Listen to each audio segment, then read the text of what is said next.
সারের মতন চিল্লাচ্ছেন কেন? বৌমা, বেলা তো অনেক হয়ে গেল, আমাকে খেতে দাও। আমাকে তো আবার ওষুধ খেতে হবে। হ্যাঁ দিচ্ছি। এই লেন গিলেন।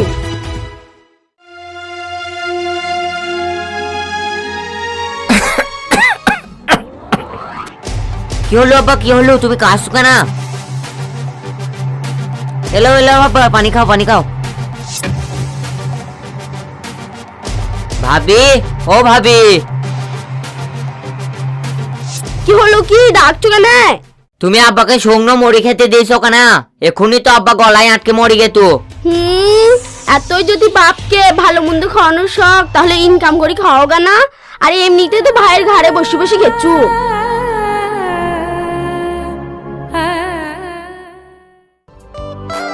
কই গো রোজিনা? এই তো তুমি চলে এসছো। বলছি কি বাড়িতে সবারই খাওয়া দাওয়া হয়ে গেছে? না, এখনো কেউ খায়নি।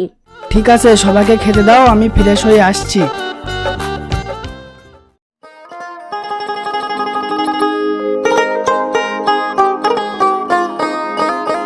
জানো, রিয়া আজকে ফোন করেছিল, ওর বার্থডে আছে, তাই আমাদেরকে যেতে বলিছে।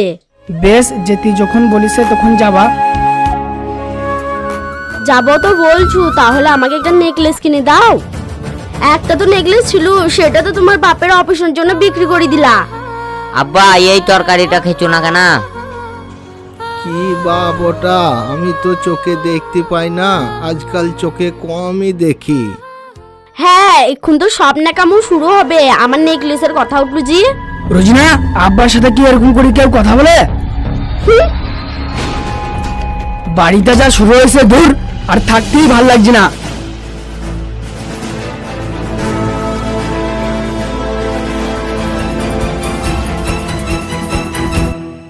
শুনো, তুমি যদি আমার সাথে থাকতে চাও, তাহলে তোমার আব্বাকে ছাড়তে হবে। আমাকে আর এই বাতে ভাল লাগছে না। রোজিনা, তুমি এসব কি বলছো? তুমি তো জানোই পাবেল এখন কিছু কাজকর্ম করে না। আমরা যদি এই সময় চলে যাই, আব্বাকে দেখবি কে? কে দেখবে অত চিন্তা করার দরকার নাই। তুমি আমি যদি না সরে যাই, পাবেল কোনোদিন ইনকাম করতে পারবে না। ঠিক আছে, তুমি যা ভালো বুঝবা তাই করো।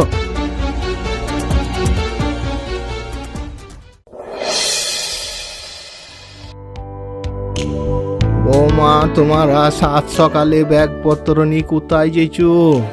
আমরা আর এই বাড়িতে থাকতে পারছি না। আপনার ওষুধের পয়সা দিতে দিতে আমাদের সব টাকা শেষ হয়ে গেছি। এই তুমি আবার ওর দিকে তাকিয়ে কি দেখছো? চলো তো এখান থেকে।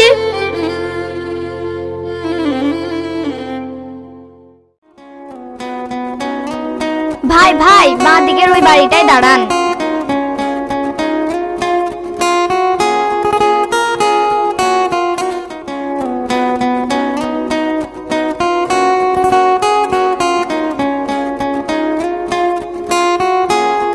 কিরে মা, তোর আসতে এত দেরি হলো কেন? বাবা, রাস্তায় একটু জ্যাম ছিল, তাই আসতে দেরি হয়ে গেল। ঠিক আছে মা, যা ফ্রেশ হয়ে নে।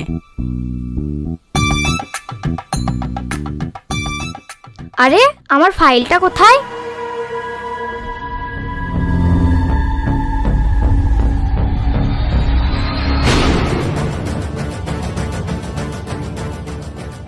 যাই একবার বাবাকে জিজ্ঞাসা করি। বাবা, আমার ফাইলটা খুঁজে পাচ্ছি না, তুমি কি ফাইলটা কোথাও দেখেছো? না তো মা, কই আমি ফাইল দেখিনি তো।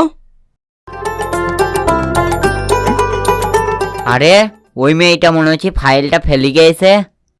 যাই, ওর বাড়ি গিয়েই দিয়ে আসি।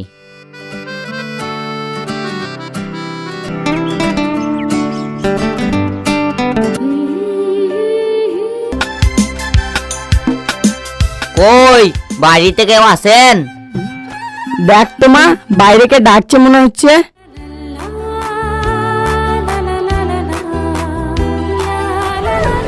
দেখুন তো, এই ফাইলটা কি আপনার? আমার গাড়িতে পড়েছিল। হ্যাঁ হ্যাঁ, এটা তো আমার, আর আমি এতক্ষণ ধরে এটাই খুঁজছিলাম। যাক, তুমি আমার খুব উপকার করলে। কিরে মা, কি হলো? বাবা, আমি তোমাকে যে ফাইলটার জন্য বলছিলাম, সেটা আমি এনার টোটোতে ফেলে এসেছি, আর উনি আমাকে দিতে এসেছেন। তাই না কিরে মা? বাপ, তুমি কি করো? কাকু আমি অনেক দূর পড়াশোনা করেও চাকরি পাইনি, তাই আমি এখন টোটো চালাই। এই ছেলে, তুমি আমার মেয়ের খুব বড় উপকার করেছো। তাই এ নাও, তুমি এই টাকাটা রাখো, তোমার কাজে লাগবে। না না কাকু, আমি এখন টাকা নেবো না, আমার যখন দরকার পড়বে তখনই এসে নিয়ে যাবো। ঠিক আছে কাকু, আমি এখন আসি।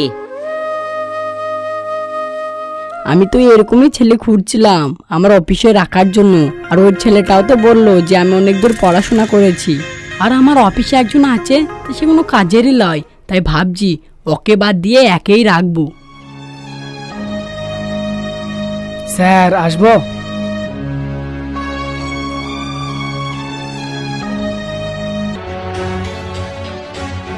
স্যার আজকে আমার কিছু টাকার দরকার ছিল, কিছু জরুরি জিনিস কিনতে হবে।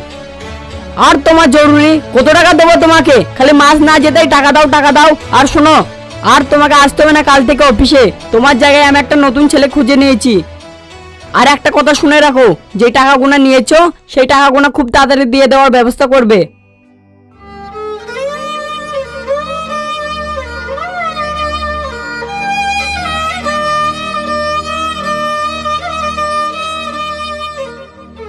কি গো, আজকে এত সকাল সকাল বাড়ি চলে আসলা? কেনাকাটা করতে যাবা নাকি? আর তোমার কেনাকাটা তোমার লেগে আজকে আমার চাকরিটাই চলে গেল।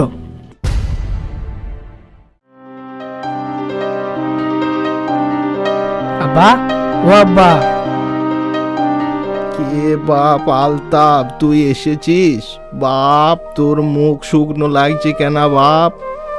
আব্বা, আমি একটা বিপদে পড়েছি, তাই তোমার কাছে এসেছি। কেন ভাই, কি বিপদ হয়েছে?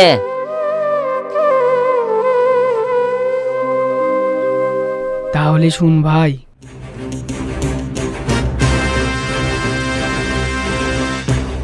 বাপ, আমার কাছে তো এখন আর কিছু নাই, আমার চাকরিটা তো তোমাকেই দিয়েছি, আমি এখন শূন্য।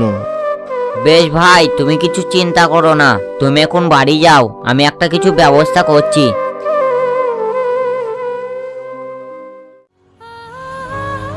কাকু, ও কাকু, বাড়িতে আছেন?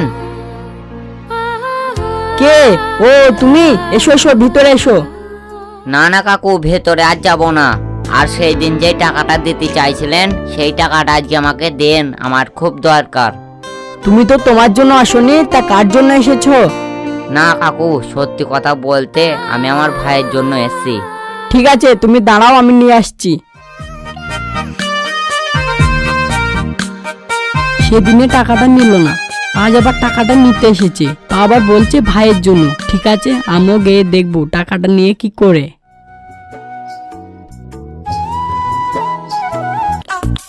এ নাও টাকা, আর আমিও তোমার সঙ্গে যাব।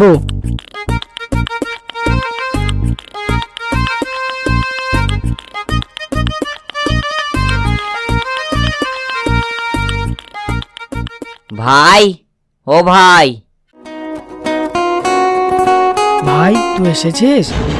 হ্যাঁ স্যার, আপনি এখানে? ও, এটাই তোমার ভাই? কেন কাকু, আপনি আমার ভাইকে চেনেন? একেই তো চাকরি থেকে বাদ দিয়েছি, ওর জায়গায় তোমাকে বসাবো বলে। না কাকু, আমার বড় ভাইটাকে চাকরি থেকে বাদ দিয়েন না, ওর সংসার আছে, ও না খেতে পেয়ে মারা যাবে। পাবেল, তুমি আমাদের জন্য এত কিছু ভাবো, আমি তোমার সাথে অনেক খারাপ ব্যবহার করেছি, তুমি আমাকে ক্ষমা করে দাও। ভাই ভাইয়ের টান ঠিকই থাকে, এই সব মেয়েদের জন্যই সংসারটা ভাঙে। এই ছেলে শোনো, তোমার ভাইয়ের চাকরি আমি ফিরে দিতে পারি, কিন্তু আমার একটা শর্ত আছে, সেটা তোমাকে মানতে হবে। হ্যাঁ কাকু, কি শর্ত বলেন? শোনো, আমি আমার মেয়ের সঙ্গে তোমার বিয়ে দিয়ে আমার কোম্পানির ম্যানেজার করতে চাই তোমাকে। তুমি কি রাজি আছো? বিয়ে তো করব, কিন্তু আমার বাড়িতে গার্জেন আছে, তাহলে আপনি আমার সাথে বাড়ি চলুন। ঠিক আছে, তাই চলো। কি হলো ভাবি, তোমরা দাঁড়িয়ে আসো, তোমরাও আমার সঙ্গে বাড়ি চলো।